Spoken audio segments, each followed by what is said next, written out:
Tracking, alerting, protecting. This is WKYT This Morning.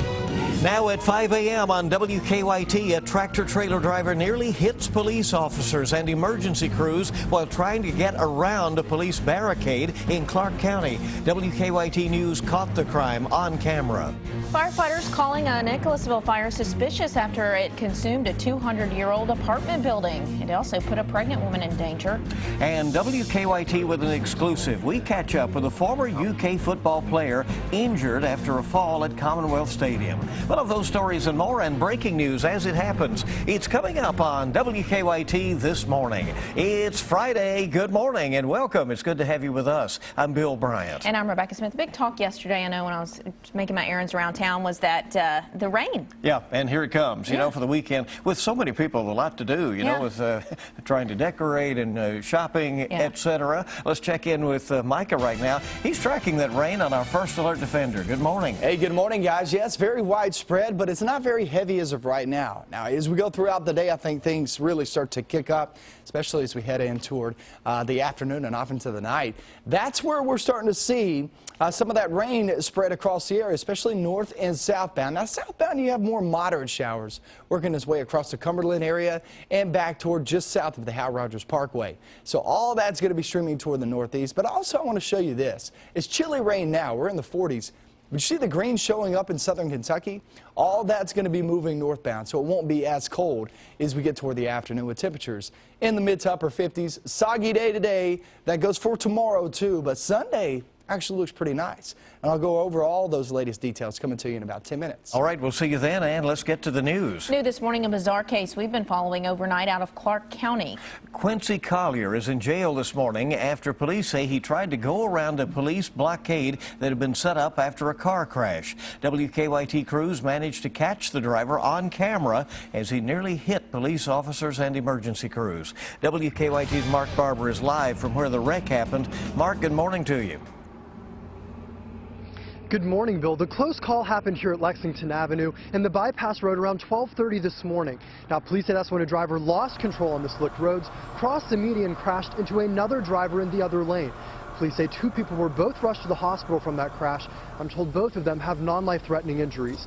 Now, that's when I'm told that crew set up a roadblock here to try to tow the vehicles. Police say one of the semi-drivers who approached that roadblock tried to get around it. Take a look at the video that we caught.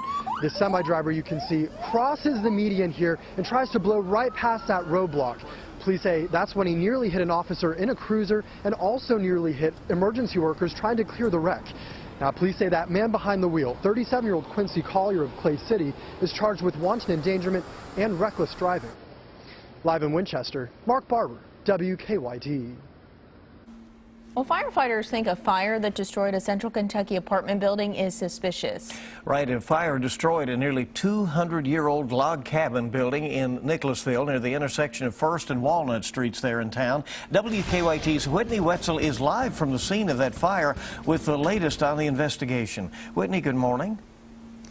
Good morning. Well, investigators are going to be back out here later this morning to try and determine a cause for this fire. Crews were on this scene here for hours last night. Flames destroyed this apartment building at the intersection of First and Walnut Streets. When crews got to the scene, they say the entire first floor of this building was already engulfed in flames, which made them suspicious about how this fire started. Firefighters say only one person, a pregnant woman, was inside the building at the time. She actually had to be rescued from the first floor and was then taken to the hospital. Firefighters say part of this building is more than 200 years old, so that made this fire even more difficult for them to put out. The rest of the structure has been added on throughout the years. It's cut up and it's just a dangerous place for firefighters to fight fire. Now, firefighters again plan to continue their investigation later this morning. So far, they have not determined a cause. Firefighters say this same building also caught fire about 25 years ago, and it had heavy damage even then. We're live in Nicholasville. Whitney Wetzel, WKYT. All right, Whitney, thank you. What an old building there. Lexington firefighters are still trying to figure out what caused a house fire that injured 3 firefighters. That fire started around 1:30 Thursday afternoon on Delmont Drive near Versailles Road. At one point, firefighters dealt with what they call a flashover. That's where flames ravaged the building suddenly. Investigators say 3 firefighters suffered first-degree burns in the flashover, but we're told those injuries are minor. The homeowner says the house is a total loss. It's crazy because, you know, you always hear about it, but until it happens, like, you know, everything in there is lost. Like, you know, between the smoke and the water, there's not anything left. None of the people who lived in the home was injured. A Letcher County family needs your help bringing a missing child home. Lily Mae Adams says her 8-year-old grandson Nicholas is with his father, Floyd Sexton Jr., but a judge awarded her custody of the boy this week. Police say they're concerned about the boy's safety because Sexton is wanted for the murder of a Floyd County man. Adams says her entire family is worried about Nicholas. It feels like death or something because we've been trying to find my grandson for a long time, and we've not been able to find him. Adams says she's also worried that she doesn't know what condition her grandson is in. Police haven't said if they have any leads on his whereabouts. The time is now 5:06 on WKYT this morning. A former UK football player spoke publicly for the first time since being injured in a fall at Commonwealth Stadium. Brad Durham fell 35 feet from the stadium's upper deck during the South Carolina game in October. Durham says he doesn't remember much about the fall itself. It knocked him out. He says he was in a coma for nearly 2 weeks, and after being released from UK hospital, he spent time at Cardinal Hill Rehabilitation Hospital. Durham says he has come a long way in his recovery, and he says the fall has changed his life. I was basically on my deathbed, yes, and that's something I'm never going to forget. What's that feel like?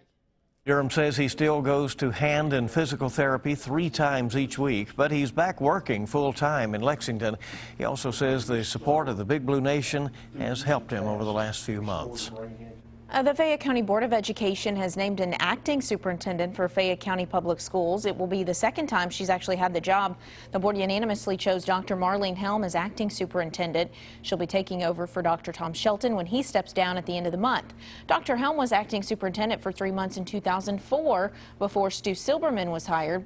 She says she knows the job will be tough with the school district dealing with the state audit, redistricting, and a school board that's been divided at times. We have to work together as a team. We can't pull apart because the ultimate goal is doing what's in the best interest of students. And I have their commitment that they're going to work with me, and they certainly have my commitment that I'm going to do everything in my power to work as a team member with them.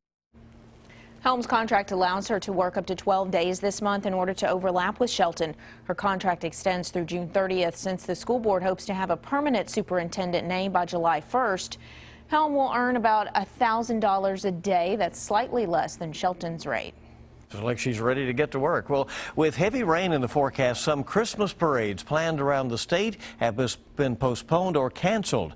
Danville canceled its parade today. It will still have a tree lighting ceremony. Mount Sterling, Moorhead, Richmond, and London have postponed their Christmas parades. We have more information on when those have been moved to at WKYT.com.